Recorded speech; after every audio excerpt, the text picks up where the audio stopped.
All right, so today we're going to be doing the Sedimentary Rock Lab. So basically what's going to happen is we're going to look at sedimentary rocks and then try to come up with a specific name and then some characteristics of them as well. Now, sedimentary rocks are a little bit harder to identify than the igneous rocks. So for each of the rocks, I'm going to give you clues that you can identify the rock from that in addition to looking at it. All right, so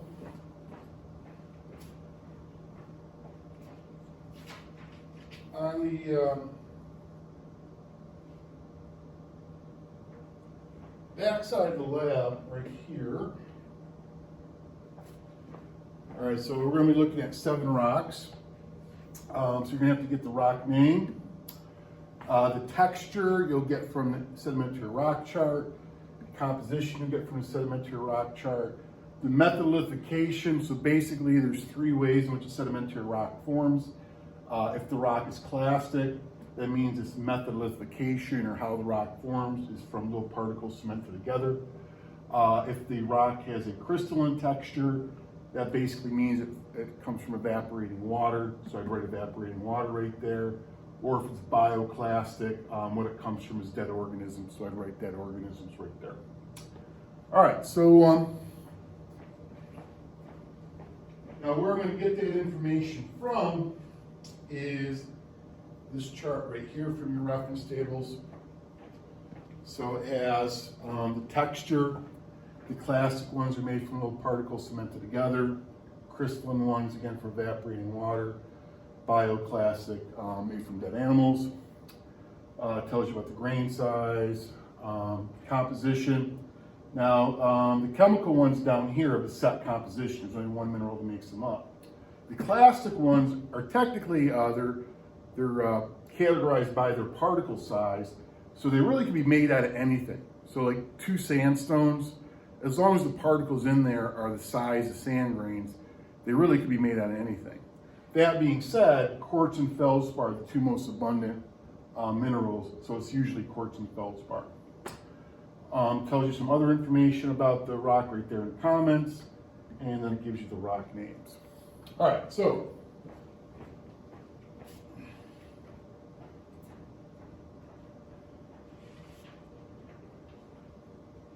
rock number 1, all right, is this rock right here. Looking at it, you can see it says, look at all the crystalline texture in there. So that's a hint right there. It has crystalline texture. And then it says, give the rock a lick, I dare you. The reason why, just kidding. The reason why I would say give the rock a lick is because this particular rock tastes salty, all right? So what I would do then, crystalline texture, tastes salty. So my crystalline texture ones are over here, all right? So I look at which one of these here do I think would have a taste? Rock salt would have a taste. So the rock name would be rock salt. So for rock number 1, I write rock salt. I just said that texture, in the clue I said it had a crystalline texture.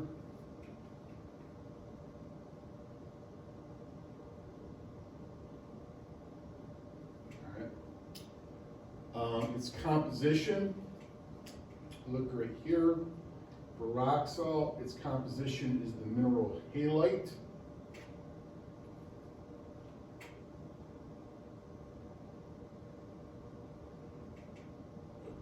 And the method of lithification, all right, so I said that if the rocks are crystalline, how they formed was from evaporating water. So since I wrote crystalline over here, I'm going to write evaporating water.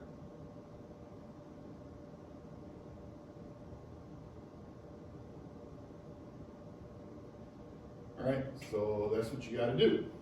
All right, so we're going to go through the other rocks, right? And go through them relatively quick. Those of you watching the YouTube video, if you have to, you can hit pause or go back. All right. So rock number 2 says, this is an easy one, people, just look at the color. So I'm looking at this rock right here, and I see that this rock is very black in color. So looking at your rock names here, there should be one of them that you recognize that is very black in color. So that should give you enough of a hint to get the rock name, and then you can fill the rest of it out. All right, so that's rock number 2.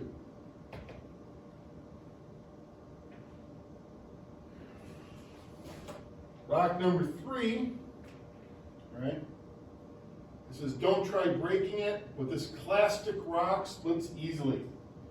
All right, so it's this rock here, and if you notice, it splits evenly into flat, kind of like flat layers, almost like that. So your hints, it's clastic and it splits easily. So there's enough information in that chart there that with those clues, you should be able to figure out what rock that is for rock number 3.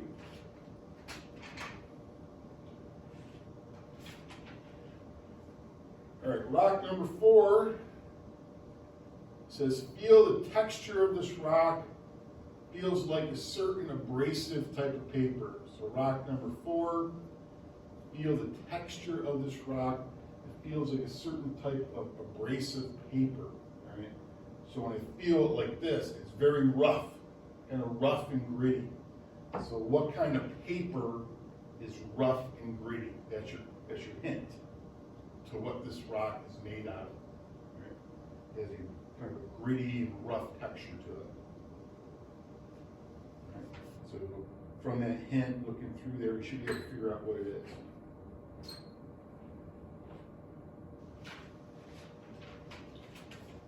All right, rock number 5 says, look at the size of those fragments in the rock. Are they rounded or angular? All right. So looking at this rock here, so those are the particles that make it up. All right. You can see all those particles, they're kind of cemented together to make it up.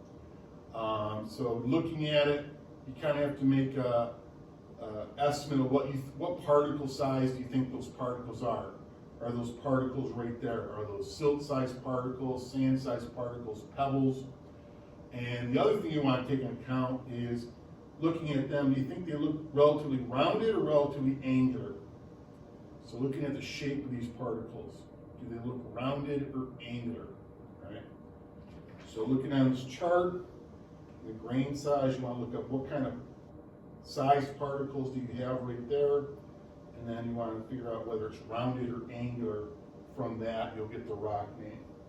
Right? So it's rock number 5.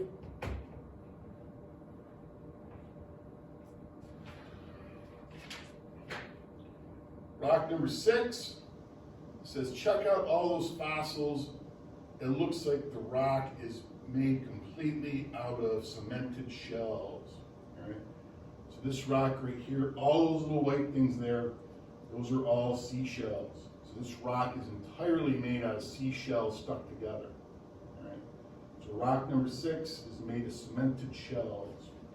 So looking on here, you want to see where it says something about cemented shells. That'll get the name. Then you kind of work backwards to the rest of it.